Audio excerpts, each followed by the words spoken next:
every week, 4 days a week, probably. Don't know, but I'm back.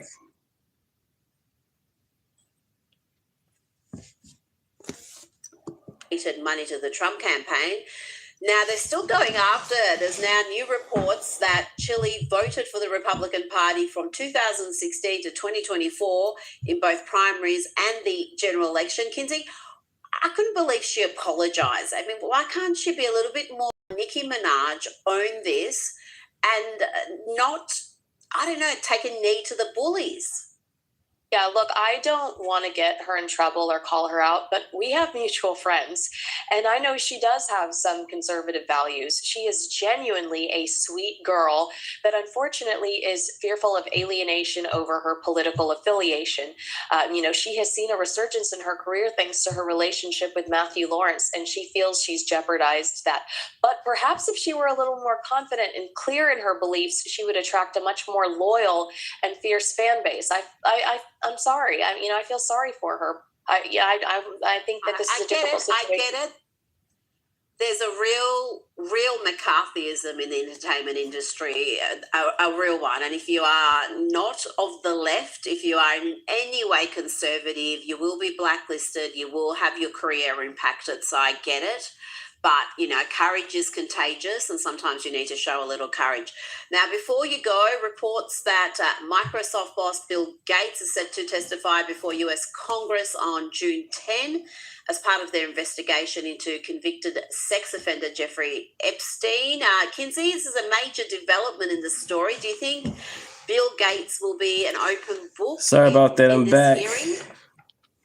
I think this is I'm back. Got to reconnect. I don't know if I'm using my data too much, going live every day. I'm back. I don't know what happened. I had to reconnect. I don't know if I'm using my data too much, going live 4 days a week. I don't know, but I'm back. For the fact, I suspect Bill Gates will be highly choreographed in his delivery, unlike Bill Clinton, who seemed almost giddy while looking through old photos and reminiscing. But I don't have high hopes for Bill Gates. You saw that interview he gave in Australia, very composed, very scripted. And I think he will be so well rehearsed. I think he is going to be drilled hard by his media people. So there will be no surprises. He'll know what questions are coming, and he'll have some very well scripted answers that possibly don't say much at all. Kinsey Schofield, thank you so much for your time tonight.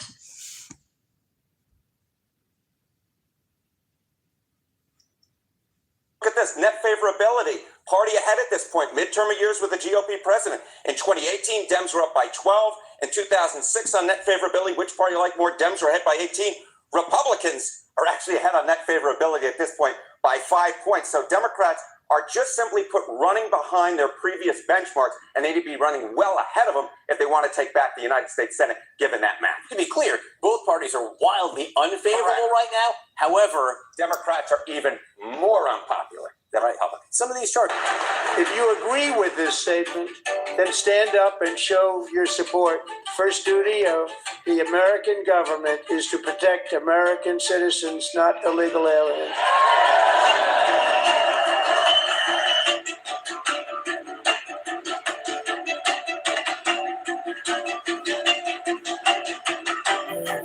These people are crazy. Want to really see something just said? Take a look at what happened. We'll make America. And made gas prices higher. Democrats were doing better in the general, the generic ballot polling, right? And I shared with you guys that Bill O'Reilly had said, listen, they always come in early for Democrats. As we get closer, as long as the economy's good, the war's over, and the gas prices are down, you're going to see Republicans go back up. Well, it's already starting to happen. New data from CNN today in this political environment shows that Democrats have very little chance of taking over the Senate. In fact, Republicans will absolutely stay in the majority. Listen to what was shared on CNN about the Senate numbers. Take a look. I'm back, you guys. I'm back. Had to reconnect. Republicans only hold on to the states that Trump won by greater than 10 points. That would, in fact, give them the Senate 51 to 49. Why? Because what you would see that the Democrats would flip North Carolina, they would flip Maine, but Republicans would hold on to Ohio, they'd hold on to Texas, and they'd hold on to Alaska because Donald Trump won all of those states by greater than 10 points. And I will note, John and I were talking, you have the NCAA tournament going on. This is sort of the chalk scenario going on where the most obvious events actually do occur, because take a look. During the Trump era, look at this. Flip the Senate seat, midterm and presidential years. States the other party won by 10 plus points in the last presidential election. 0, 0, 0 times did a party flip those states. So we're talking about places like Texas, Alaska, Ohio, where Trump won by double digits. It was all right. Isn't that amazing? So yes, it is.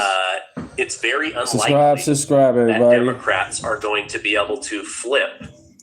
I'm back. Somehow I got disconnected from disconnected. I don't know what's going on. Probably using too much data, going 4 times a week, YouTubing in the morning, I guess. I don't know. But I'm back, and I appreciate you guys. Like and subscribe. House, that's going to be a tougher one. At the same time, the New York Post put out today that with Nancy Pelosi retiring and there being no real strong leader within the Democrat Party, so Kamala Harris is weak, Gavin Newsom on a national level is very weak. There's nobody that's really strong. AOC, Bernie Sanders, they're all really weak. Nancy Pelosi. Get it out, sir. Get it out. Somebody give him some water. Oligarchy. Sir, you okay? Oligarchy. Where's AOC? We have a private jet to catch. And we're also going to the concert. We have the funds. Oligarchy. Somebody get that brother some water. He choking on himself. Get that brother some water. See, good luck, Democrats. Good luck.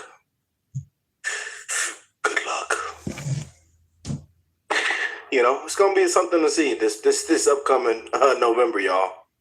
Hope you're ready. Buckle up. And hey, we could be completely wrong. You know? We'll just have to see how it plays out. But that Democratic Party, I just don't see it happening. And then to see what's in there now, the leadership they have, there's no leadership. And there's no messaging. It's just Trump. The king, the big bad bully. We must stand up and fight the bully. We must go head to head with the bully. We must put up our 2 fists and punch the bully in his nose. We should all stand up for the bully. Authoritarianism. King, dictator. Our democracy. We must stand up to the big bully. If they don't sit their ass down.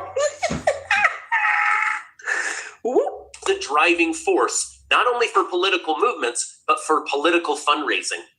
Now, maybe you could say this is going to free her up to do more of that, but she's old. She's in her 80s. She wants to be retired. So there's no real force behind the Democrat Party right now to go out and get things done. They're also not raising money. Welcome back, Angelo. Glad you guys back. I had lost connection. I guess I'm going live too many times throughout the week. Data getting used up, I guess. At the same levels that they were, because right now their only motto is F Donald Trump, right? And they can scream F Trump all they want, but if he just goes to work on cleaning up the fraud, they will be F-E-F-D, right? Oh, boom. There you go, in real time, bringing that joke back around, okay? So this is really incredible news, but it gets even better, as they used to say, as I was growing up watching commercials. Listen to what was shared about the situation with the general ballot. Watch this. Let's take a look at this. Net favorability. Party ahead at this point. Midterm years with the GOP president. In 2018, Dems were up by 12. In 2006, on net favorability, which party you like more? Dems were ahead by 18. Republicans are actually ahead on net favorability at this point by 5 points. So Democrats are just simply put running behind their previous benchmarks, and they need to be running well ahead of them if they want to take back the United States Senate. So in 2006, Democrats around the midterm were up 18 points. In 2018, when they took it back from the Republicans during Trump's first term, up 12. Now, Republicans are the ones that are up 5. So things are actually looking fairly good. And of course, we've got to get through this Iran war situation. We've got to get the gas prices back down. We've got to deal with mail-in ballots, the Save America Act, birthright citizenship. There's still a lot of things, but for the vast majority of Americans, just getting rid of these illegal immigrants, these killers and murderers, having the border closed, goes a really, really long way. Now, you've got many voices calling for President Trump to be removed. I must have watched 6, 7, 8 videos about that just today, and little bit shocking. I mean, I get it. They're worried about him blowing Iran into the Stone Age. I have the same worries. I don't love this war. I want it to be over with. But you've got people like Ro Khanna who are now saying if there's any shred of dignity in America, we must remove him from office. If the United States Congress has any life left in it, every member of Congress and senator must be calling for Trump's removal today based on the 25th Amendment. He's threatening the entire destruction of a civilization. He is calling Iranians animals.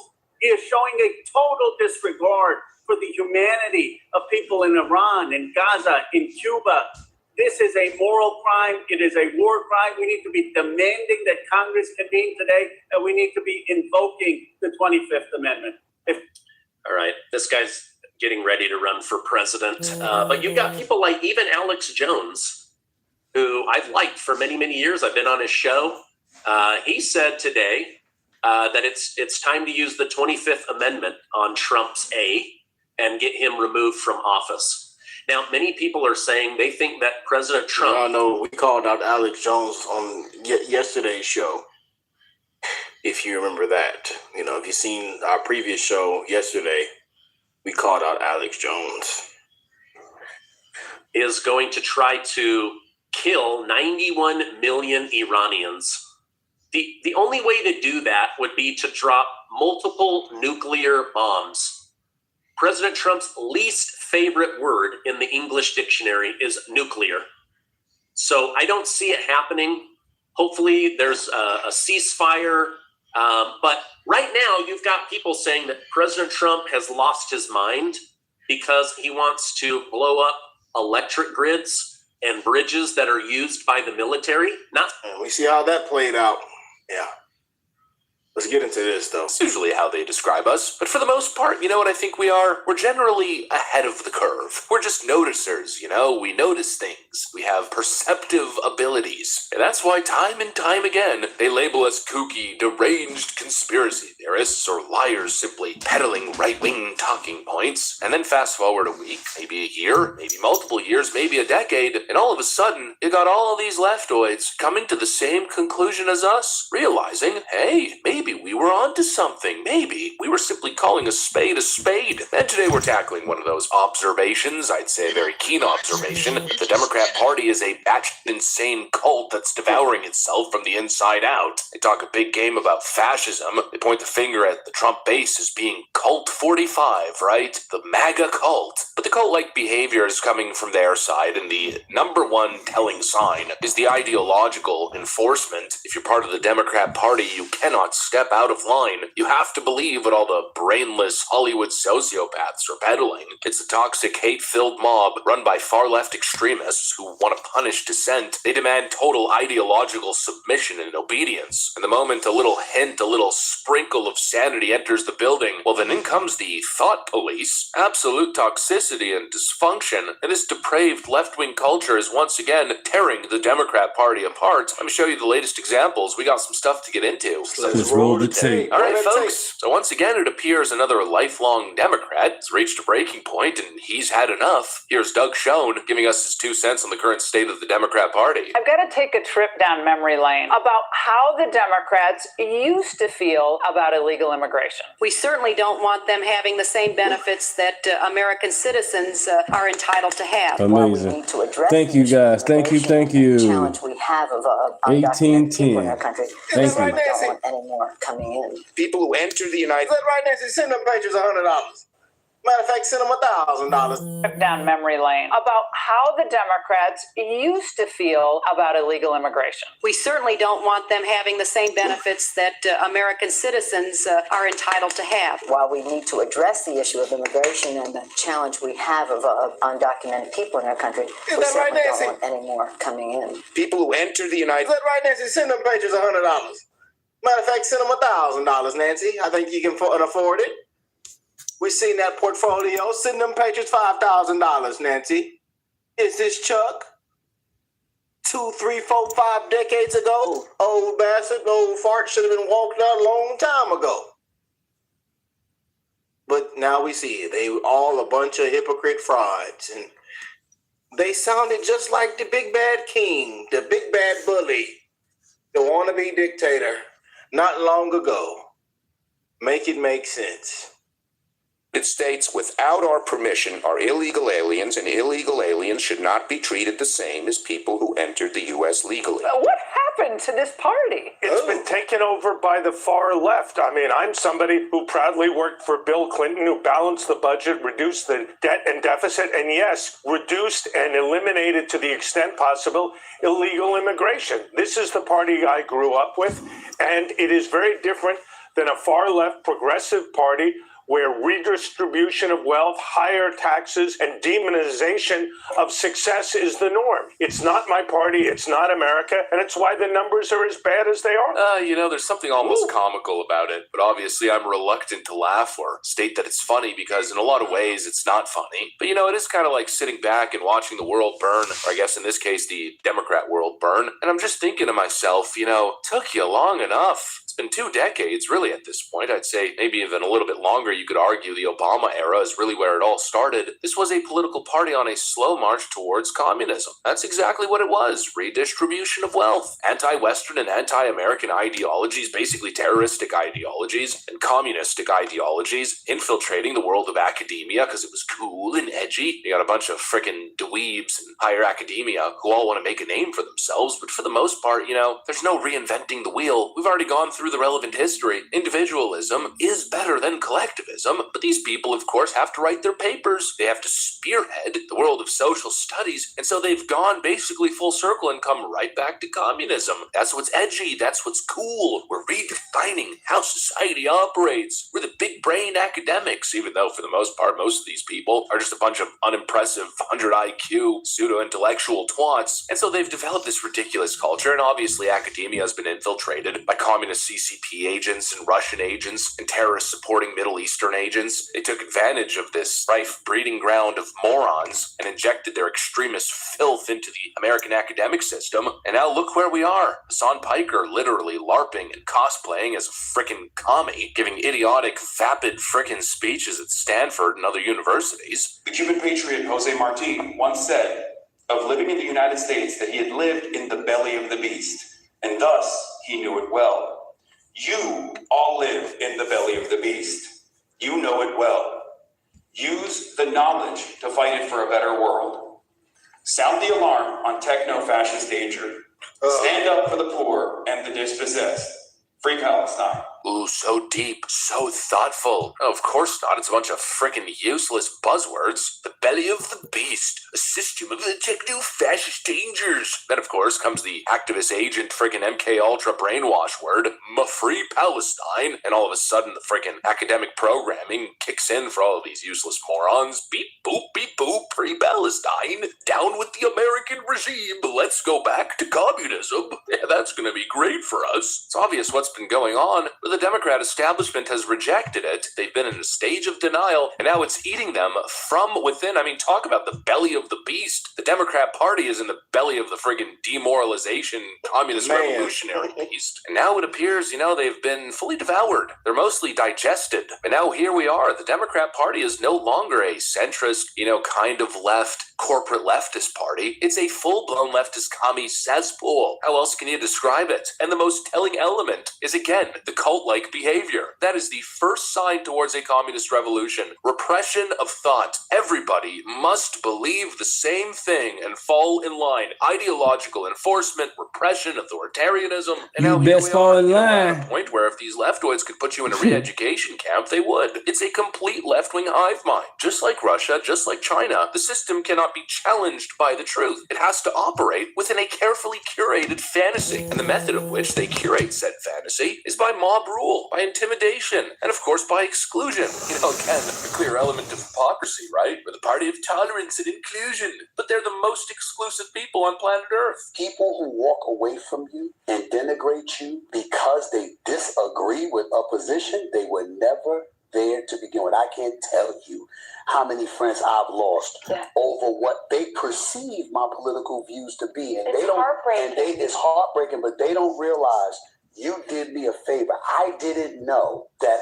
our friendship was that fragile that you would turn against me and denigrate me like that just because you think we disagree on a particular issue. Kick rocks, go to hell, get out my life. I don't want to see you or talk to you ever again. It goes well beyond these leftoids wanting to put you in a re-education camp. They put their own freaking family members in a re-education camp if they could. They've been totally and utterly ideologically captured. They've become exactly what they warn against and what the history books warn against, as I keep saying. And you could tell it's a left-wing phenomenon. They're the ones pushing further and further and further and further left, whether it's on economic and fiscal issues or social issues. We went from, we just want gay marriage, bro, and equal rights, to the entire year and every faculty at the university and every industry known to mankind and all sports leagues and TV networks, and all must bow down to the rainbow, people, and shove it in your face 24/7. Let's have drag queen story hour and adult-themed parties with a bunch of Good morning, tech support. Good morning. males freaking swinging things all over the place in front of children. Yeah, we're the ones who have gone crazy, right? You got the political spectrum left and right. We're pushing towards the right. Give me a break.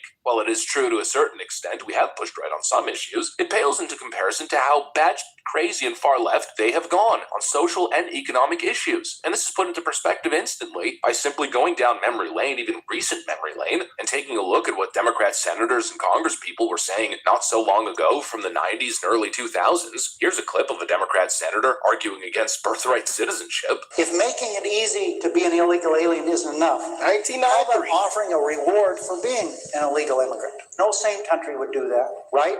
Guess again.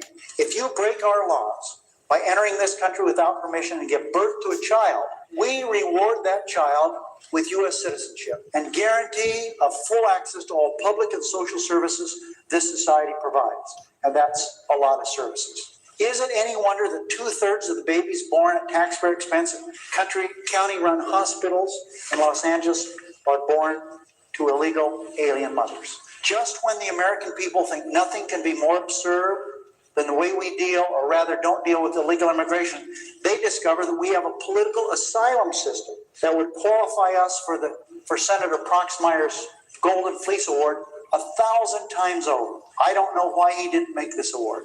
He should have. That was Senator Harry Reid from 1993, pushing a bill to end birthright citizenship for illegal aliens. But could you imagine saying anything close to that as a sitting Democrat politician in today's world? Of course not. They'd be literally calling for your head on TikTok. This is a party that's spiraling out of control. And you can tell that that's true by what's going on with Hassan right now. There's obviously a little bit of a panic going on behind the scenes from the establishment Democrats. They're trying to turn the party against him, but it's not exactly going so well. They've got some of their shill podcast people now publicly making statements against Hassan. I think Tim Miller was the latest person to do it, and he is being absolutely excoriated. I'm glad you guys came back. I had lost connection. Try to reconnect and lost connection. I'm glad you're back. Glad you guys came back. Thank you. Across across social media, because whether or not they want to accept it, Hassan Piker represents the future of the Democrat Party a whole lot more than Nancy Pelosi or any corporate legacy establishment Democrat ever could these days. It just is what it is. They can deny it all they want. They can continue to say that we're the party of science, the party of common sense. No, we're not extreme at all. We're not communists. But you are, and if you aren't now, you will be. The proof's in the frickin' pudding, and I think it's a little too late to reverse course. The mind virus has taken over. At one point, I thought being on the left was a mental problem. The empirical evidence is so overwhelming, it never worked anywhere, and they refused to accept it. Therefore, I thought it was a mental problem. I mean, some kind of block. That never vote Republican. That's cool. That's all good. Of numbers. They hate numbers. I don't know if lefties hate I'm a vote Republican. Numbers more. I mean, I don't know if they hate bathing more than numbers. But what I discovered is that being on the left is a disease of the soul. The left is built on envy, hatred, resentment, unequal treatment before the law. They are very violent. And since they have no way or arguments to answer, they go for physical violence. Lefties always, let's say, resort to physical violence and all kinds of violent manifestations because they are unable to refute the arguments. This disease of the soul has taken over. It's totally captured the Democrat Party, and it may very well lead to the complete collapse and demise of the Democrat Party. Amazing. All right, this is for Chicago, guys. People in Chicago, here you guys go. And we're back, y'all. Thank you for watching today. Go ahead and hit that like button, my people. You know that it helps us out a ton. And, of course, it helps you because it helps us keep bringing you these stories every day. Now, y'all, do you remember several years ago when Black Lives Matter came out and everybody was saying Black Lives Matter? And then some people would say All Lives Matter. You remember the controversy that kicked up with the All Lives Matter? I don't know if it was a movement, but it was an All Lives Matter retort to the Black Lives Matter movement. It was Right, all lives does matter. What the heck? All lives matter. Tie that in today to what's happening with your boy, the illustrious sub 10% approval rating mayor of Chicago, Brandon Brandy Boy Johnson. Let's go, Brandon. The All Lives Matter retort has to do with him today, y'all. He is basically, his city hall, his administration is kind of undergoing a complete meltdown right now. People are getting fired. People are coming out making all kinds of allegations of hostile work environment, of bullying. People are quitting, y'all. It's a complete SHI Young Teasy show, and we're going to bring you all of the details here today, y'all. And we're going to show you what the All Lives Matter retort has to do with all of this, y'all. It's going to be quite entertaining, so make sure you watch it till the end.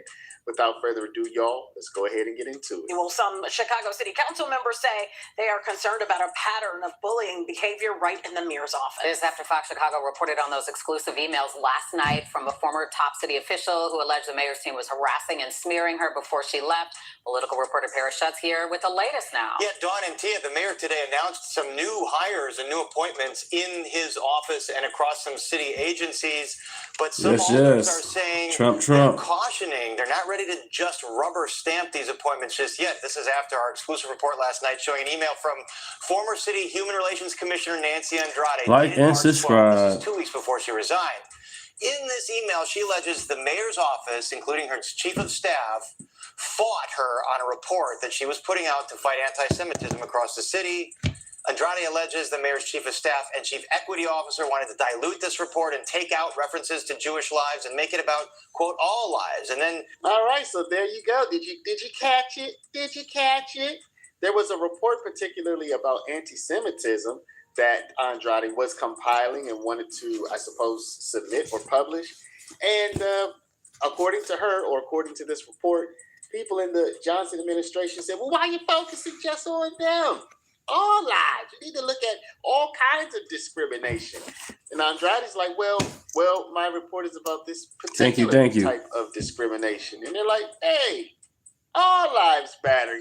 Isn't that funny? And then she said they attempted a quid pro quo. In essence, go along with our program or fear for your job. And we uncovered a lengthy email she sent to the mayor's team to, quote, set the record straight.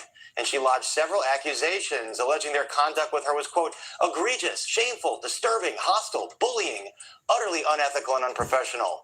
The hostile workplace allegations are allegations I should be making against yourself, Andrade says to Pasione Zayas and Chief Equity Officer Carla Coupe. So this allegation is Andrade came up with a report after she noticed anti-Semitism on the rise. She wants to do a report on it about that in particular. The people in the Johnson administration are like, well, why are you focusing on them? Let's focus on all kinds of discrimination. And she's like, well, yeah, but that's not what this report. All right, you focus on we focus on lives matter. Well, man, about the October 7th, them people, they lost their lives. Not only just that, Chicago, period. I guarantee you about like 50 people didn't got shot and hurt in Chicago. Gotta stop. Reports about. And they're like, well, you need to switch up. You need to switch your report up if you want to keep working here, y'all.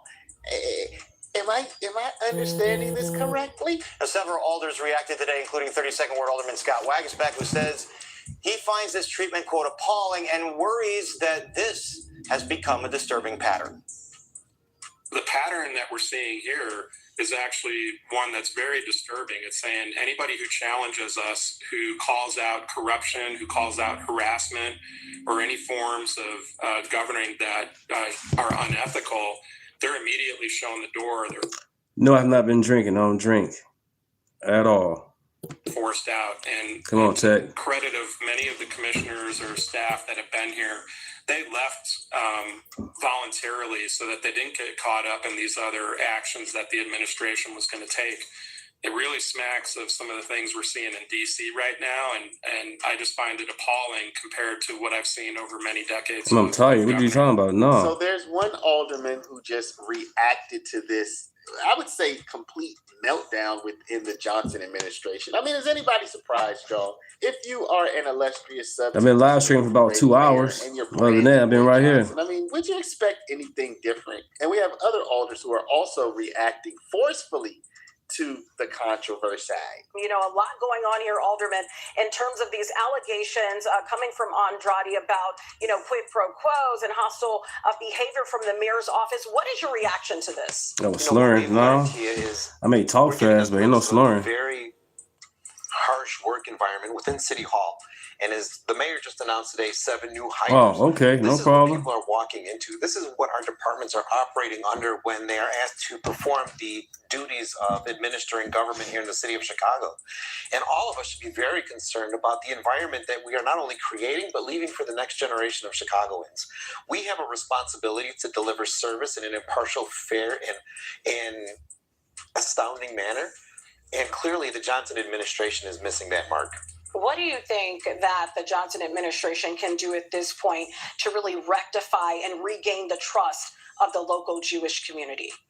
Well, I think for starters, what we saw, particularly what Commissioner Andrade was referring to, is that there's a report that highlights 58% increase specifically in hate crimes against the Jewish community. Jewish hatred is up 58%, and Mayor Johnson's team, particularly his chief of staff and the chief equity officer, said, we're not going to mention it. We're going to remove nearly 30 mentions of the word Jewish or Jewish references from a report. We're going to whitewash it, and we're going to say that people who've only been impacted by 1 or 2 incidences are going to matter just as much as someone who's being specifically targeted here in the city of Chicago.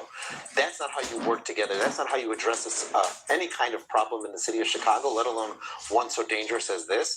And I don't necessarily know if he has the ability or wherewithal or desire, for that matter, to build that relationship. He's speaking to a very different audience right now, and that is very detrimental to the fabric of Chicago. Now, y'all, don't forget that this is just the most recent, I guess, and probably the most explosive departure among many departures in the Brandy Boy Johnson administration over the past several weeks. But they're all saying the same thing. They're all saying that there's a hostile work environment, that there's bullying, that there's lack of accountability, that whenever you do try to hold someone else accountable, that there's a problem within the Brandy Boy Johnson administration.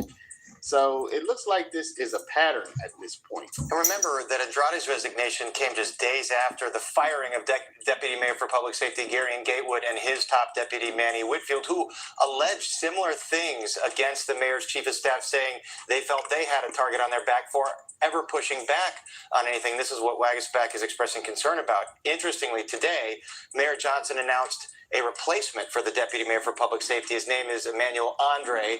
He's been a long-time lawyer in the public defender's office. And by all accounts, he is more on board with the mayor's approach of restorative justice and alternative approaches to policing in terms of boosting public safety. I want to go back to something you said. You said about the new hires that some older people feel like they're not just going to give it the rubber stamp. Any idea of what they plan to do about it? Can they do anything? So the mayor also appointed a new head of the Chicago Department of Transportation, a huge agency, obviously.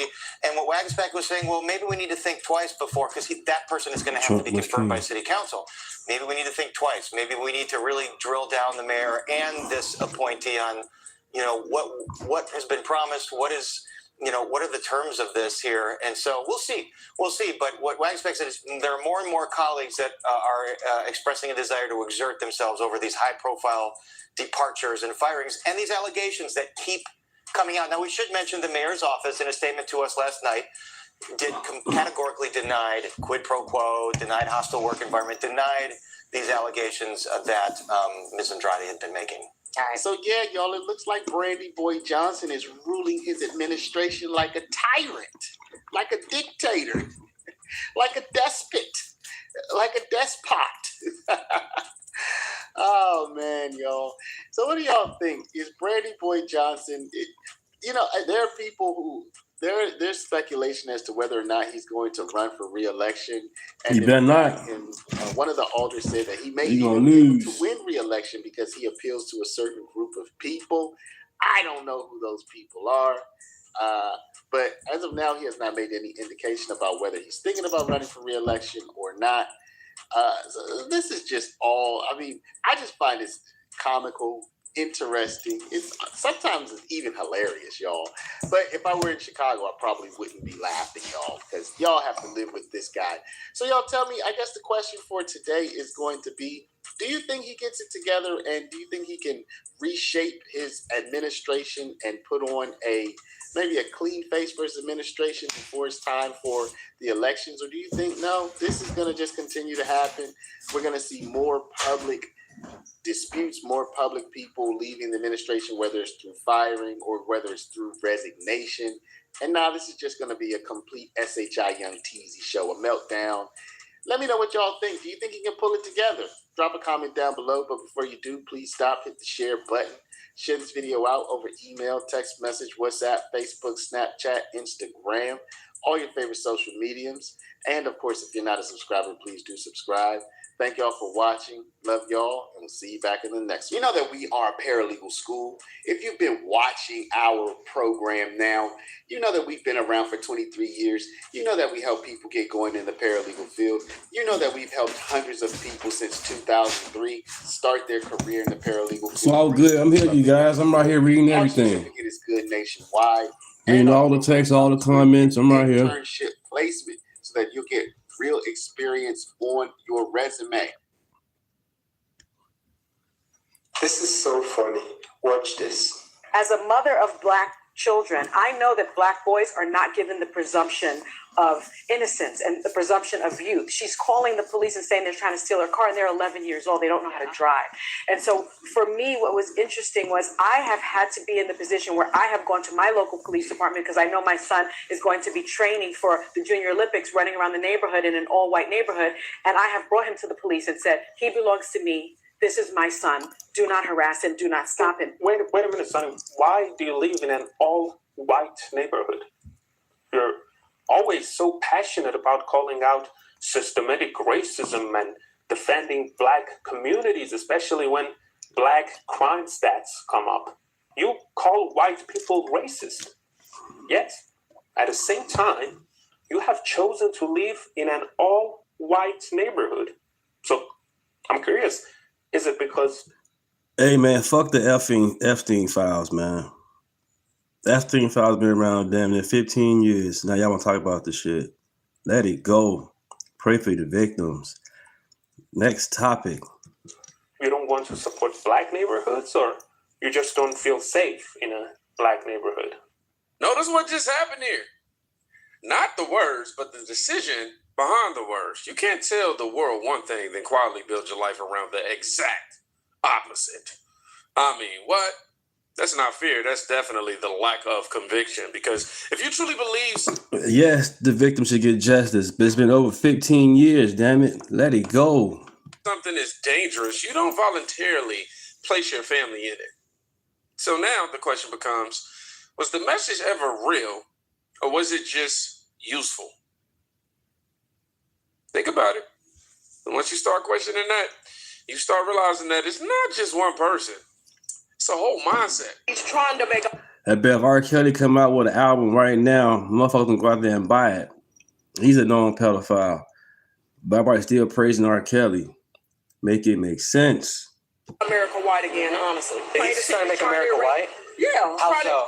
You can see it. It's on, he's trying to erase our history. He's trying to remove everything that we've accomplished. When you say our history, African American. I haven't heard that he's trying to remove Black history. Well, he is. I mean, what is he doing though? Trying to remove everything that Harriet Tubman, our ancestors have accomplished. Like their statues or their history. So there's a Harriet Tubman statue that he's like, we got to take it down. Well, he's trying to erase everything that we've done. Where's the statue at? There's more than one, I'm sure. But all I'm saying is, it's plain to see he's really trying to make America white again. Clearly, he doesn't care for people of color. What do you mean he's trying to erase the history? You know what I'm trying to say?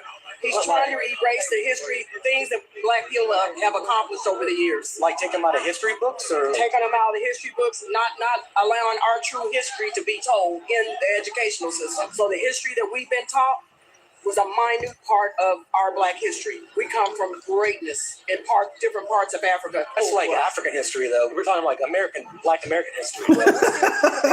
Yeah, but I mean, everyone's a part of somewhere else, though. But we're the only ones out of all the ethnicities. We're the only ones that don't know our history. We don't know our language. Our language was taken from us, and our last names. But it's still in Africa. Like it's still. Yeah, it is. So you can This right here is what happens when repetition replaces reality.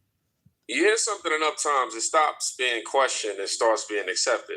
No evidence needed, no proof required, just confidence and a little bit of emotion. And the scary part, people aren't even lying on purpose. I don't even think they actually believe it because nobody ever taught them to challenge it. Now, watch how this connects. Because it doesn't stop at random opinions. It turns into a full-blown ideology. Hey, do you want to know why people don't take liberals seriously anymore? Because above me, this is the key aspects of what being a liberal is. Read those words. Liberals now in 2026 do not encompass what true liberalism is. You do not have tolerance. You are not rational. You do not believe in freedoms. You want everybody to think the exact same way. And if they don't, they are labeled something. That's why I have no respect. Sell out, bootlicker, all that dumb shit. For liberals anymore. You do not encompass what the true word of liberalism is. You are actually fucking fascists. Speaking of history, it used to be about thinking freely, huh? Now it's about thinking correctly. And those are two completely different systems. One invites questions, the other punishes them. So now disagreement isn't just disagreement, it becomes betrayal. And once that line get crossed, you don't have conversations anymore. You have, compliance tests. And when that pressure builds long enough, people don't argue. They leave. Oh, I gotta make sure y'all look. I didn't even have my thing on point. Al Jigaboo Sharpton, rat, narc, snitch. FBI informant. Stop it. You don't know exactly what I'm talking about. He wants everybody to know that he stands with Somalians here in America. He plans on visiting Somalian. I stand with some. Well, I'm glad you'll stand with somebody, Al. Because as far as I'm concerned, between you and Don King, wherever there's money around, you are sniffing it out like Ratatouille. I'm sure am glad you stand with somebody. FBI informant. Yeah, how do you all think that they got these guns planted to take out Malcolm X? How you I'm all playing think that next. they got Luke King to stand out on that balcony? You all know exactly what I'm talking about. Stop it. Al has been preaching the same old baloney for decade after decade after decade. And unfortunately, he's able to capitalize and manipulate these people. The same type of people that these black preachers and these mega churches are able to capitalize off of. If you don't know who I'm talking about, stop it. Black women. Yes, I said it. Black women. That goes into these churches because they're trying to find love and they want Jesus Christ. They want God, their Savior, to replace a man in the household because they can't get themselves together. And so what comes, these black preachers along with Al Sharpton, they come out and they start capitalizing off the emotions. He's been preaching the same old baloney. Now, he's already been making headlines last week. Just like he tried to hijack, well, technically speaking, I guess he did hijack the civil rights. But just like he hijacked the civil rights, he hijacked the Jesse Jackson funeral. This is my community. We gonna fight. We gonna fight. Here's our community. What community, Al? Stop it. Just stop it. Stop the shenanigans. If you don't take your Ozempic taking ass to man, if you don't leave us alone, our community. This man have not did anything for the black, just like Barack Obama. Not a damn thing. Every time you see this man, between him and Al Green, only time you see them around black people is when it's a photo op. You know this, people. He's an opportunist. He's an opportunist, which is weird. Yeah. Here's what people are waking up to. It's not about who shows up. It's about what actually changes. Because appearances are easy. Speeches are easy. Moments, easy. But results, they don't lie, all right? And when decades go by and people are still asking the same question, eventually people stop listening to the answers. Hello. That's when things start shifting for real. Not online, not in headlines, but in people. As a black man who's been Democrat his entire life, I'm about to give you the top reasons why I became a Republican. Reason number one, Republicans do not fuck with anything that is woke. Woke started out as something that was supposed to be generally good. It was made to highlight the racial injustice that was happening in this country at the time and just to shine a general light on it. Not to cause riots, not to start looting and doing all this crazy shit and bugging the fuck out. No, just to shine a light on it so that we can, make it a little bit better. But somebody on the Democratic side, and I gotta be honest, they definitely weren't black, got a hold of Karen. Whoa. It was Karen. Karen and Kevin. Oh my God, what is this? What is woke? And you know what they did? Took woke and they turned it into some of the most ridiculous, nonsensical bullshit I've ever seen or heard in my life. Reason number two, the Republicans have become the party of logic, reason, common sense, and rational thought. And honestly, I don't know when the hell that happened because growing up, I always knew them as the party of racists and bigots, and that was it. That was all I was told by Democrats. They were just racists and bigots. That's it. Complete. And care about the rich. Democratic Party my whole life, but now I see things for how they really are. Icing on the cake, Donald Trump almost gets assassinated, and he stands up in the middle while everyone else is freaking the fuck out. He was like, no, where's my shoes? I need my shoes. I knew then. I was like, okay, yeah, that's my president. I knew then. I was like, yep. A lot more things I can get into, but to keep it short and sweet, that's why I became a Republican. I started seeing all the flaws of the Democratic Party, and I saw that they were doing nothing to do anything about it to change, and they still haven't done it. Yeah, this ain't easy for the Democrats to talk about. Not the switch, but the reason behind it. When somebody changes direction, it's not random. It's usually frustration meeting clarity. And whether you agree or disagree, you can't ignore the... Write it in the comments if you know what I was going to say. More people are starting to ask, though. He just broke it down to you. That's all. Woke was meant for something else, and you got your Karens out there, Democrats and liberals, and they flipped it, and they changed it. Like the whole Me Too movement. It's meant for one thing, and changed it to something totally different. Every time, yeah. We want here, man. That's go, the whole go woke, you go broke. whole purpose of me doing what I do behind this camera. And once that question hits, man, let's just say that there's no going back. Man, I don't care what nobody say. I voted for Donald Trump, and I'll vote for him again. Yes, I'm with the shits. Make America great again. I'm with that shit. So once again, yeah, I voted for Donald Trump. If I can vote for him again and again and again and again, I'll do it again. You know how they be like, hey, if you can do that again, would you do it again? Yeah. I'll go back to that voters ballot and sign Donald Trump in my name. Because that's who I wanted to be president, the president of the United States of America. Make America great again. For sure. Man, it's a lot. I don't care what nobody A lot of these videos popping up more and more out of the black community and individuals out here expressing their extreme support for Donald Trump. And I love to see it, man. Because at one point, videos like this used to seem foreign. That was only when I was under the Democratic umbrella of brainwash. But yeah, you're starting to see their confidence rise more and more online in support of the current administration. I mean, after the last one, yeah, there's no more scripts, no more approvals needed, no fear, backlash, just a decision. And whether people like it or not, man, that's the kind of energy that's going to spread pretty fast. Pretty much. Because confidence is contagious. So, consider supporting our mission by spitting their desperate doom and gloom narrative about Trump quietly, race by race, district by district.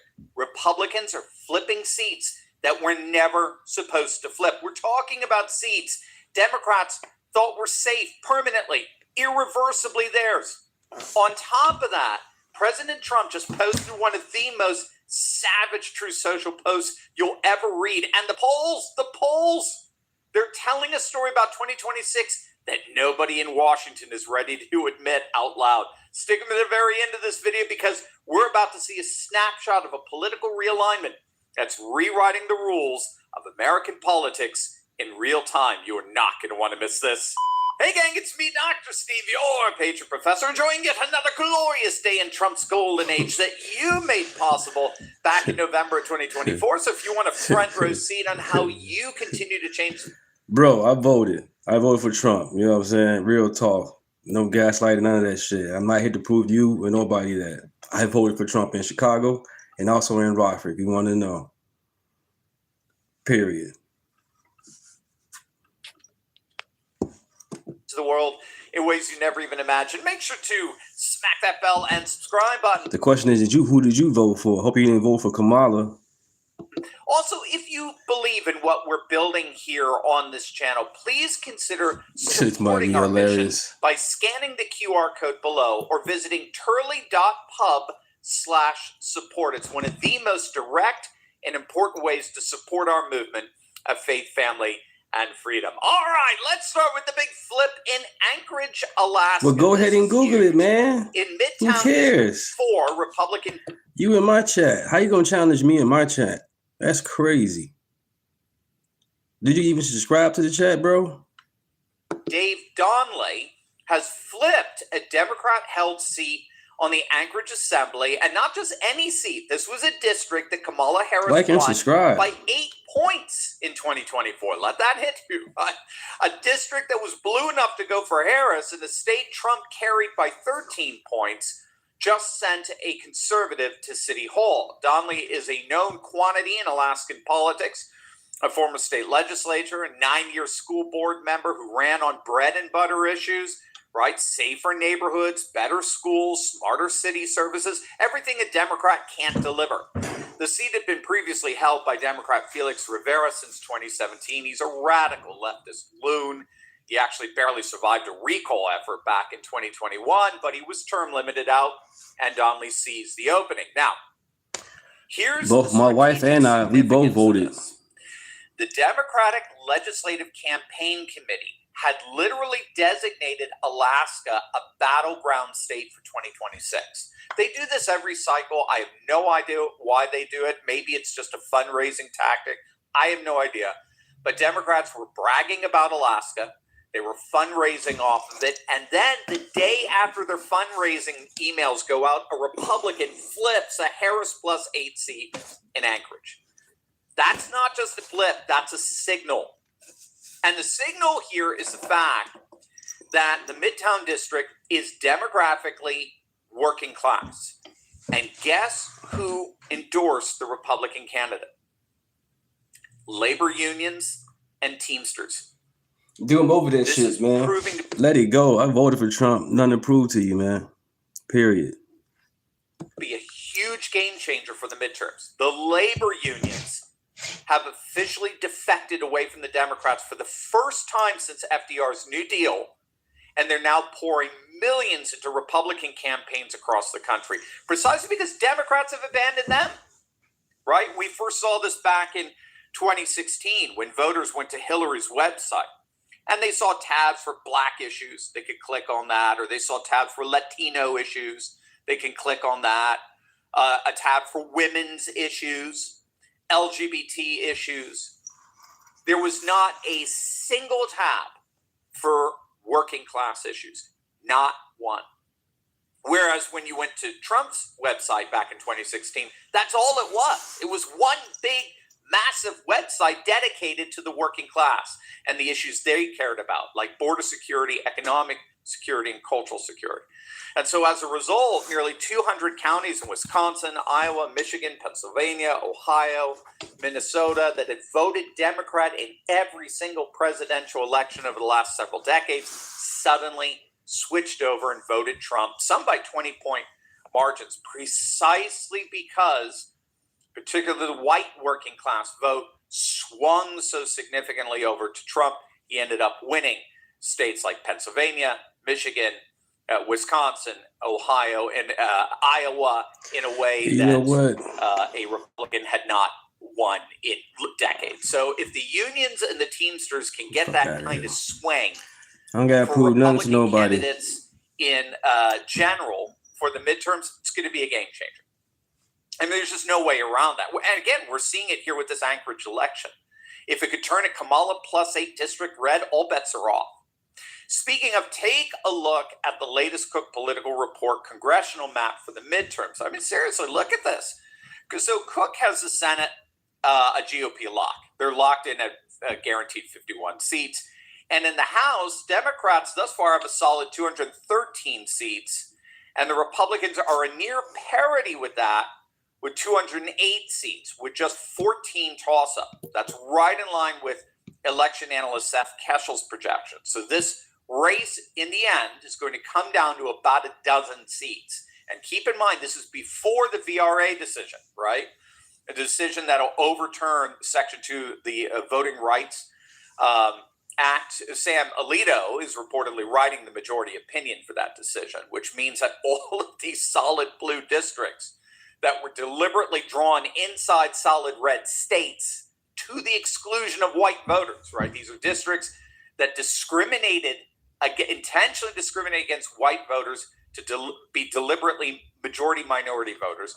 They're all going to be struck down as unconstitutional. If the Democrats win, you're right. Nothing will be improved. You're right. Argued that the GOP could pick up as many as 19 seats. That may be a little high, maybe more like 12, 14 or so. Regardless, I mean, they're going to pick up over a dozen seats once that decision is handed down. So even without that decision, the GOP remains super competitive in a midterm environment that has always favored the party out of power over the last century, right? All but three midterms, all but three, 1934, 1998, 2002, saw the party in power, the party out of power pick up seats. Other than that, midterms have always sucked for the party in power, with the minority party picking up an average of over 20 seats. And as you can see, 2026 is ripe for bucking that trend once again. And if the latest polls are any indicator, that's exactly what we're about to see. Wait, do you see this? Now, of course, you're never going to get this from the legacy media. And that's because they're too busy fueling America's divide, right? What they try to pass off as neutral reporting often intentionally steers perception instead of surfacing all the facts. Now, the good news is that millions are finally realizing that our legacy media is broken. But then the question is, where do you turn? Where do you get your news? Well, luckily, there's a solution.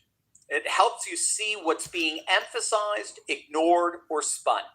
Ground News pulls headlines from over 50,000 news sources and makes it easier to understand what's actually happening.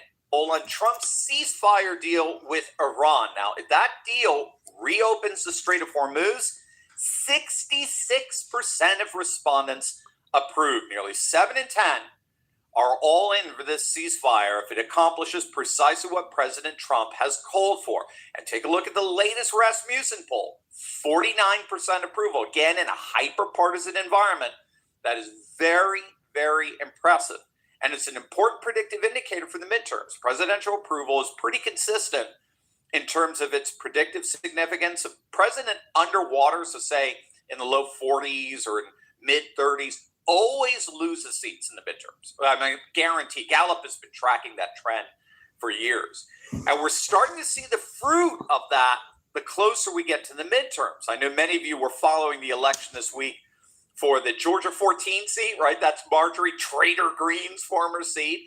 And the Republican, the great Trump-endorsed Clay Fuller, crushed his Democrat opponent. Trump was ecstatic. He posted, quote, Marjorie Trader Brown, Green turns to Brown under stress. Marjorie Trader Brown's seat in Congress has been taken over by a wonderful and talented man, Clay Fuller, who won convincingly. And right from the beginning, despite many people running for that Trump plus 37 seat, and despite the stench left by Green, congratulations to Clay Fuller, a very large improvement over his deranged predecessor. But Trump, why? Why do you want to take on Trump? There's just no point. All of this, of course, comes on the heels of two elections just a couple of weeks back, where the GOP flipped Democrat seats. Republican Jeannie LaCroix flipped a deep blue seat on the Prince William County Board of Supervisors in Virginia. She's the first Republican to hold the Woodbridge seat in 38 years. And in Florida, Selena Samios defeated a Democrat incumbent in the Royal Palm Beach Village Council race that's literally in Trump's backyard. And so with all of these special elections, the Republicans are crushing it. They won just over 50% of all special elections since November of 2024, when you came out and changed the world, by the way. And again, historically speaking, that's unprecedented. The party in power almost always politically suffers in the aftermath of their White House victory. It's called, if you don't know, it's called a refractory period, where the voters that won the White House are basically, they're satisfied with the win.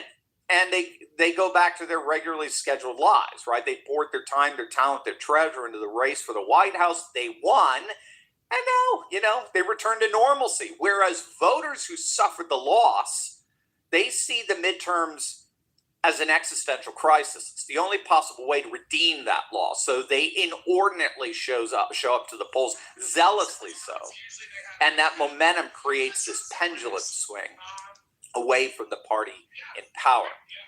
What we're seeing thus far in 2026 with the Cook Political Report projections, with Trump's solid poll numbers, with these GOP flips, and the VRA decision that's hanging in the balance, the Republicans are poised to pull off a very solid midterm election. Now, okay, what that means, we'll have to see the closer we get. Again, it may just come down to a handful of races that could go either way. But thus far, a very impressive showing for a party that should be based on the precedent of the past, push back on their political heels in all these elections. That's not what we're largely seeing. Trump is poised to pump hundreds of millions of dollars into these dozen or so congressional races. They got a great game plan for the Senate. Elon Musk is pumping his millions into the races, as are the Teamsters. And with the economy set to take off like never before, and peace in the Middle East, and the free flow of energy and oil, all bets are off. This is promising to be one heck of a midterms, and it may indeed be historic. Gang, I want to invite you to join me on Saturday, April 18th, in Ephrata, Pennsylvania, where I'll be the keynote speaker for Firm Foundations Academy's. I'm Philip Bien-Aimé. As District 2 Miami-Dade County Commissioner, I will work to unite and move our community forward. Together, we can make it happen. A few moments later. The Trump administration is moving to strip former North Miami Mayor Felipe Bien-Aimé of his U.S. citizenship. He's being accused of entering this country from Haiti under a different name, along with other allegations. According to the court documents that were filed in the case, Mayor Felipe, he was marrying and divorcing multiple women, sometimes apparently even on the very same date. A few moments later. He served the people of North Miami Beach as councilman and mayor. But is how you doing, Jesse Parker? How you doing? Really his name? This story is truly insane because you have so. This will be the last video for the day, and the live stream probably about like 3 hours and 30 minutes probably. But other than that, I'm gonna continue this video. Like and subscribe. Thank you guys. One who came here illegally, eventually becomes a city council member, then becomes mayor and a U.S. citizen. Then everything falls apart. Let's talk about it.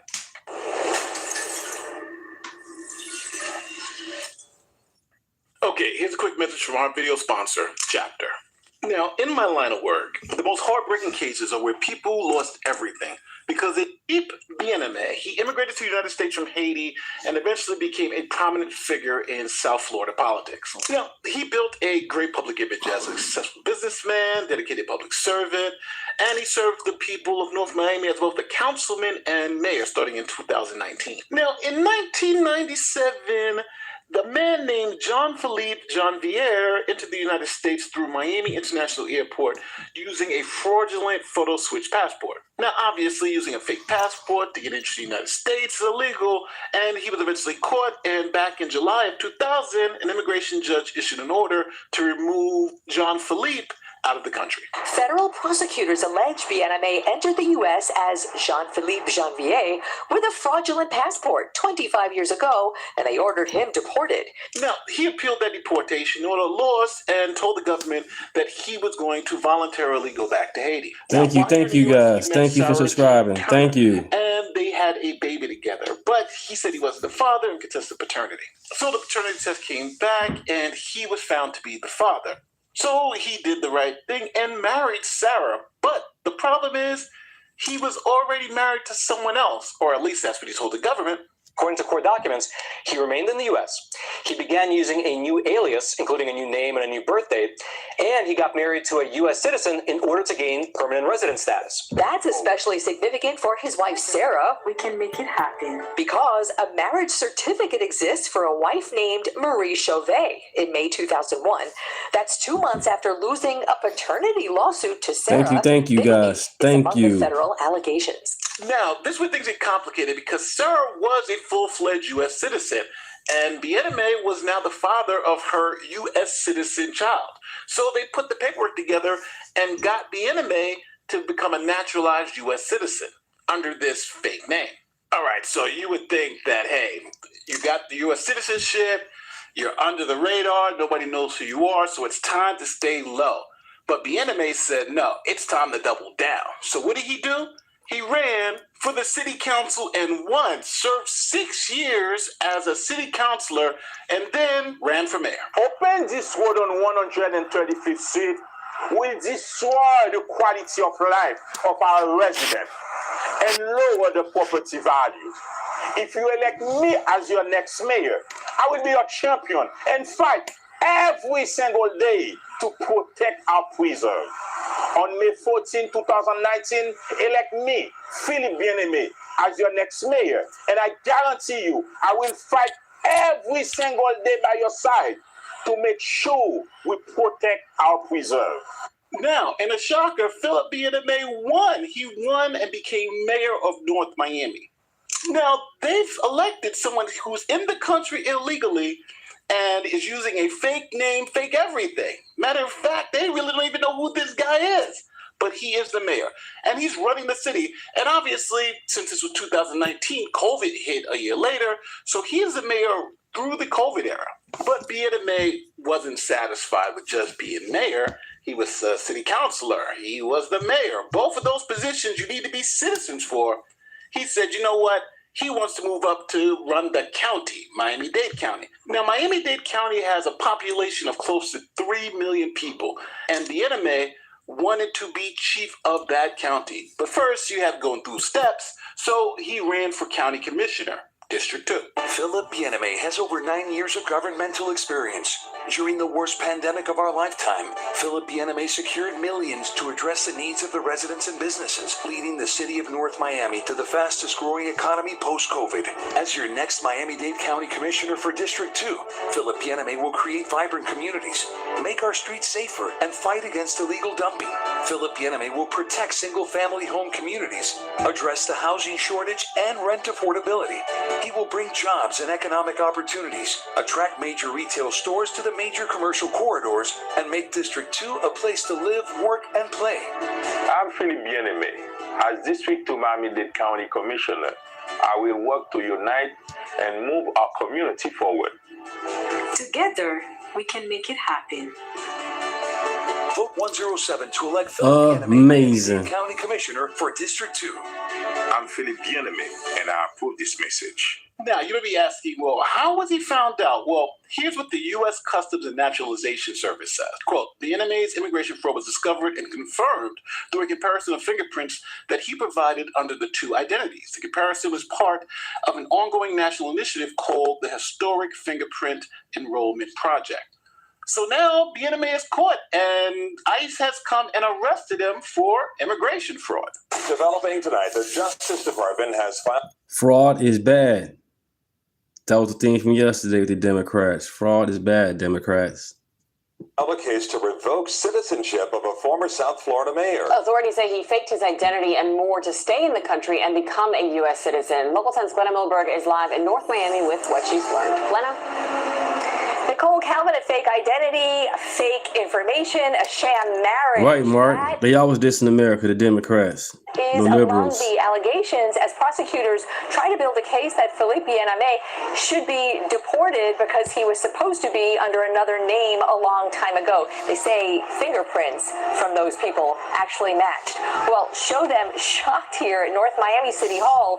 All of these people who have worked with him for years now scrambling. But now understand the level of fraud we're talking about here. He signed all of these documents from the city as a councilman all over the place under this fake and assumed Yes, God is in name. control. So technically, that's fraud. Massive amounts of fraud for the city of North Miami. He signed checks. He spent money. That could be potential bank fraud. Are you fearful that the city could be liable? It's too soon to go into any impact for the city.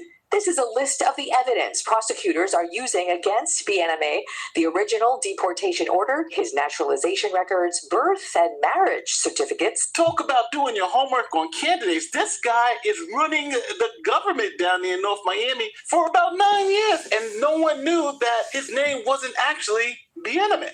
Now, we got to circle back to his marriage with this woman named Sarah. You saw her in the campaign ads. Well, come to find out, she was arrested by ICE because she defrauded the U.S. government during the immigration process, too. Back, local tenants confirmed the longtime partner of former North Miami Mayor, Philippe Bien-Aimé, is in ICE custody and will be deported. Sarah Jane Turnier is being held at the Broward Transitional Center. Her case, part of a larger effort to strip Bien-Aimé of his U.S. citizenship. The couple has 3 children together.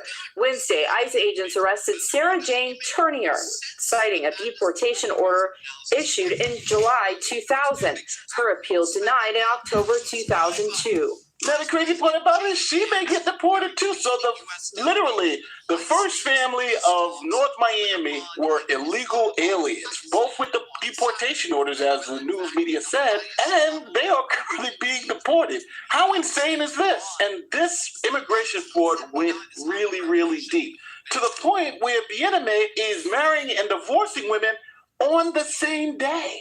According to the court documents that were filed in the case, Mayor Felipe, he was marrying and divorcing multiple women, sometimes apparently even on the very same date. Quote, adding to the intrigue are court documents that say that under the name Jean-Philippe Hanvier, he married Sarah Jane Turnier, and under the name Philippe Bien-Aimé, he married Beatrice Gellin, both on the same date, June 20th, 1993, in Port-au-Prince. A U.S. immigration summary of Haitian government records show that the marriage and divorce certificates for Hanvier and Turnier were found to be fraudulent. Meanwhile, the Haitian divorce records for Bien-Aimé and Gellin. Okay, I'm gonna play another video. This is 11 minutes ago. I'm gonna play it after this. Were also found to be fraudulent. So at the end of the day, the mayor was the absolute fraud. Came over from Haiti, fake identity, marrying a whole bunch of people, gets U.S. citizenship, goes and gets U.S. citizenship. And now that citizenship's up for grabs. They're trying to revoke that. The wife who he married to get the U.S. citizenship, they're trying to revoke that. This all looks like a horror show. But let me know how you feel in the comments section. And I also want to know, how prevalent do you think this is? For instance, remember in Iowa, you had the superintendent of the school district making something like $300,000 a year, found to be an illegal immigrant. Now the mayor of North Miami, he seems to be an illegal immigrant. Yeah, I think Illinois, we had a police chief here in Illinois is a immigrant in Illinois, and they deported his ass. Full play over the last. Extraordinary is happening inside the Islamic Republic of Iran right now. And This is about 14 minutes ago. I'm gonna play this and I'm gonna end it. almost nobody in the legacy media understands it. In fact, what's being called a failed ceasefire, or what's being called confusion, or what's being called chaos is actually, and I want you to hear this very carefully, deliberate. The chaos is the strategy. And once you understand that, everything Trump is doing makes perfect sense. Stick with me to the very end of this video, because I'm going to show you a masterclass in geopolitical strategy, and we're going to see how Trump is publicly humiliating NATO and causing our so-called European allies to absolutely panic. Hey gang, it's me, Dr. Steve, your Patriot Professor, here to help you make sense of the madness with breaking news and analysis. You're not going to get anywhere else. So you know what to do. Make sure to smack that bell and subscribe button. Vice President J.D. Vance is preparing to lead the U.S. delegation in high-stakes peace talks with Iran in Islamabad, Pakistan on Saturday. It will... Yeah, I was live earlier, had lost connection, had to go back live again. So I'm going to play this video and that'll be it. And I'll be back soon. I'm glad you guys in the chat. Really appreciate you guys. Love everybody. In fact, be the highest level direct engagement between the United States and Iran since the 1979 Islamic Revolution. Vance will be joined by Special Envoy Steve Witkoff and Jared Kushner, while Iran's Parliament Speaker Mohammad Ghalibaf and Foreign Minister Abbas Araghchi are expected to lead Tehran's side. This Iranian delegation, however, is actually begging a larger question. Who, in fact, is actually leading Iran? One of the things that's becoming increasingly clear here with the ceasefire is the fact that there is no actual ceasefire, at least not in the conventional formal sense. As many of you know, Iran has continued to launch missiles at both Israel and the Gulf states since the supposed ceasefire began, and we're learning that this is because Iran no longer has an actual functioning government. Again, they're putting on the face of a functioning government with these talks with their delegation, but the reality is that the regime is now visibly splitting along fault lines that have been building for years. And the fracture is actually accelerating faster than anyone predicted. Here's what's actually happening on the ground.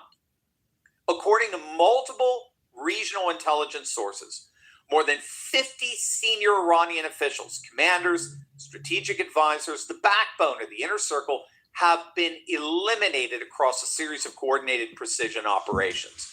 And those who remain, they've stopped meeting in large groups together. They've tightened communications. They've largely siloed off their communications into splitter groups. And it's because they're terrified of strikes. And again, this siloing, this fracturing of the leadership was very deliberate on the part of Trump and the Israeli forces. The organizational backbone of the Islamic Republic has been dramatically thinned. And now, the regime that once spoke with one terrifying voice is speaking with many fractured, contradictory, competing voices. Remember, we've been talking a lot about the so-called Mosaic doctrine. It's a decentralized defense doctrine that allows the IRGC to split up into 31 largely independent regiments in the case that their top leadership gets wiped out. So the Mosaic gives provincial commanders the authority to act autonomously without waiting for Tehran's approval.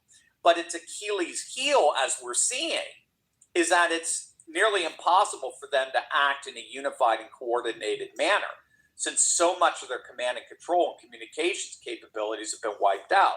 So that's why we're seeing these very sporadic, contradictory messages and launches and the like. There isn't a single government running things in Iran. The regime has been splintered into various factions. And so this is where analysts like Rod Martin and Mayar Tusi and others are noting a crucial insight here. Trump is not negotiating with Iran, quote unquote. He's not negotiating with a single regime. He's negotiating with one of the larger factions. Right? There are lots of factions. Some estimate there are 31 factions. Some estimate there are 24. And of course, not all of them want peace. Not all of them even want to negotiate. Again, that begs the question, what is Trump actually doing here then with this ceasefire? Bottom line, Trump is effectively pitting these factions against each other. Full stop. He's making competing offers of money, power, and security to different factions and watching what happens next. Because here's the game. If one faction betrays another, they take care of the bad actor for Trump without a single American bomb being dropped. And if they don't take care of it, Trump will randomly target them again and blame them all as if there's still one unified government, which will, of course, only serve to infuriate them and cause them to turn on each other, precisely because there is no longer a central authority to prevent that internal war. It's absolutely brilliant. So on one side, if we were to just create, like, say, two sides here, on one side, you got the diplomatic establishment. They're led by President Pezeshkian, who want a deal. They want to end this thing. They want to establish diplomatic relations with the United States and the regional Gulf countries. But they're being thwarted by another side, the more hardline IRGC factions, who are giving 72-hour ultimatums for the diplomatic faction to retract any and all proposals for peace. They're calling those who want a diplomatic resolution collaborators with the enemy. They're collaborators with the Zionists. And they're threatening to eliminate them. Right? This is one faction of the Iranian government threatening to destroy another faction of the Iranian government without the United States or Israel having to drop a single bomb. This is exactly what a number of analysts are telling us to watch for. The factions are turning on each other in real time, publicly. And so for those who think this is chaos, it isn't. What we're watching is actually very controlled, very deliberate, very engineered disintegration of a 47-year-old theocratic regime, faction by faction, commander by commander, institution by institution. And it's not just Iran. NATO is next. Our supposed European allies are the next ones in Trump's crosshairs, and you're not going to believe what he has planned for them. But first, gang, let's face it. You had a number in your head, right? The number you thought would be enough to retire, and then the price of life went up. And called the North American Treaty Organization. Oh my, fake news never fails to disappoint. It's staring at one of the biggest cracks in its history, and one single statement from NATO Secretary General Mark Rutte has sent shockwaves across European capitals. After meeting with President Trump at the White House, Rutte went on CNN and confirmed what everyone already suspected. Trump is clearly disappointed with several NATO allies for their failure to support the United States during the Iran conflict, and Rutte agrees. The Wall Street Journal is reporting that the president is weighing punishing some NATO allies for not being helpful to the U.S. and Israel during the war. Quote, the proposal would involve moving U.S. troops out of NATO member countries deemed unhelpful to the Iran war effort and station them in countries that were more supportive of the U.S. military campaign. Did the president talk about that at all today? Again, it was a very frank, it was a very open discussion. He clearly told me what he thought of what happened over the last couple of weeks. Some countries specifically said, you can't use our bases, you can't even fly over our airspace. Spain, France. Yeah, but listen, the large majority, including France, of European nations has been doing what they committed before they would do in a case like this. So Europe as a platform of power projection for the United States was in full play over the last 6 weeks. And yes, it is true, not all European nations lived up to those commitments, and I totally understand that he is disappointed about it. Again, that's NATO Secretary Mark Rutte doing his best to save face for an alliance that so clearly disappointed President Trump. And Trump made it absolutely clear that it is the United States and the United States alone that will ultimately determine the future of NATO, not Spain, not France, certainly not the UK, the United States. And right now, the United States is calling out the utter and complete hypocrisy of a number of member nations. Remember, the British needed us for the Falklands. Right? They couldn't defend those islands alone. The French needed us in Chad. We rebuilt Western Europe after 2 world wars that they started on their own soil. And then when we asked for overflight rights to finish a campaign that directly defends Welcome to the channel. their energy supply and their security, those countries said no. They said no. But there's something far more embarrassing here than just their hypocrisy. President Trump is calling this out. It's not just that Europe won't help. It's that Europe literally can't help. I mean, just look at the data. The population of Europe is 450 million, 100 million more people than America. It's got a $22 trillion GDP, the third largest economic bloc on the planet. And yet, despite that, Europe can't field a credible, independent military force. Think about that. A population nearly 500 million people, a $20 trillion economy, and they're perhaps the single most limp-wristed weaklings on the planet. Why? Victor Davis Hanson was talking about this the other day because Europe chose utopia over capability. They chose the life of a luxury welfare state over war preparedness. And they did it smugly as well. Their fertility rates have cratered. They're down to an average of just 1.3 children per woman, way below the 2.1 replacement level. They're literally disappearing from the face of the earth.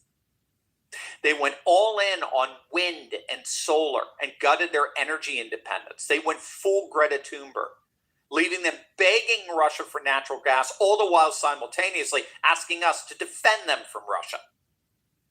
They hollowed out their militaries.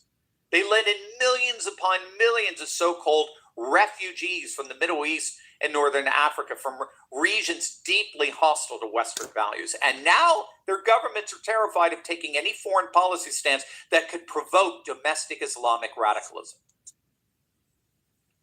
So what does moral posturing give you when you've got no power? It gives you press releases. It gives you, we condemn this illegal American misadventure. It gives you empty virtue signaling from nations that can't even fill their own recruitment quotas. And so one of the solutions here the United States has, VDH is actually floating this, don't necessarily leave NATO. Don't give Russia what it wants. Don't give China what it wants. Don't leave NATO. Just become Canada.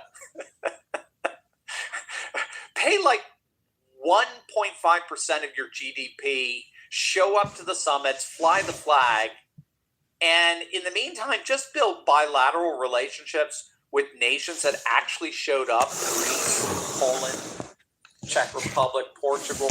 Nations willing to negotiate real partnerships in exchange for real American security guarantees. Because when Trump says NATO disappointed him, he's not throwing a tantrum. He's stating a structural fact about an alliance that is held together at this point almost entirely by American resolve and willpower. And that simply can't hold forever. So we'll obviously see what happens in both theaters, in Iran and NATO. But right now, it does appear that they both share one thing in common. They're both collapsing under the weight of their own internal. Joe, welcome to the party. 34 felonies. Really? The banks still want to do business with Trump. All that was about having Trump not win the election. It was all BS, and you know that, Joe.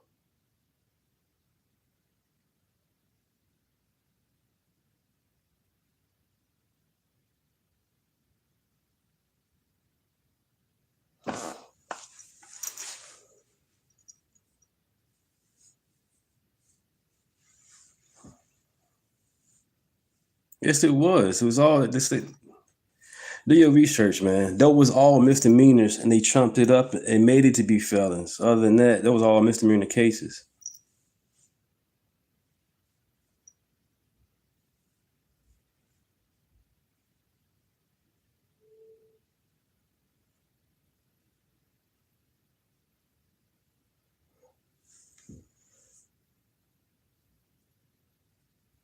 Right. Bankruptcy. They tried to bankrupt the man, $500 million bank, trying to bankrupt him.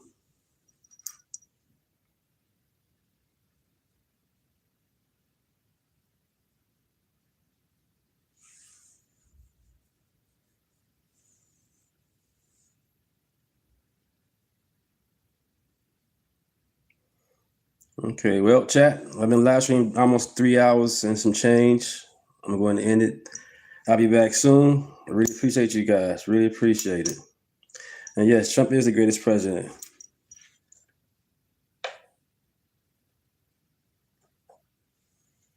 I'm upside down. I'm not upside down. But catch you next time. Love you guys. Really appreciate it. Name is Deunta. Thank you.